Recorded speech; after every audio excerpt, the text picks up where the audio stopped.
मेरे बारे में एक आलिम दीन ने कह दिया था कि उसे कुरान पर बड़ा उबूर हासिल है, तो मैंने उन्हें पैगाम पहुंचाया जिन साहब ने मुझे उनका ये जुमला सुनाया था कि आपने कुरान की तौहीन की है। कुरान पर उबूर किसी इंसान को नहीं।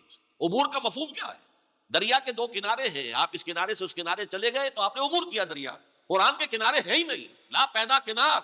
लिहाजा ये कह देना किसी के बारे में कि कुरान मजीद, अब उन्होंने तो एक तरह से मेरी तारीफ की थी, मेरे एक साथी से जुमला कहा था, उनके वो अजीज थे, तो गोया के वो जो मेरी तंजीम में थे उनको खुश करने के लिए कह दिया हो या जो भी हो, उनके दिली जज्बात हो सकता है कि मैंने कहा उन्हें मेरा पैगाम पहुंचा दीजिए, आपने कुरान की तौहीन की है। कुरान पर उमूर किसे हो सकते हैं? न मालूम कितने मकामात हैं कि जहाँ इमाम राजी भी खड़े हुए ऐसे नजर आते हैं, दहशत ज़दा।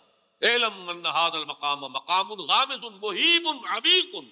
होशियार के रह बरदब तेजस्त कदम रहा, होशियार हो जाओ, ये बड़ा खतरनाक मकाम है, बहुत मुश्किल मकाम है, इसके तह तक पहुंचना किसी के लिए मुमकिन नहीं है। सूरह हदीद की आयत हुवल अव्वल वल आखिर वल ज़ाहिर वल बातिन पर ये अल्फाज है जो इमाम राजी ने लिखे।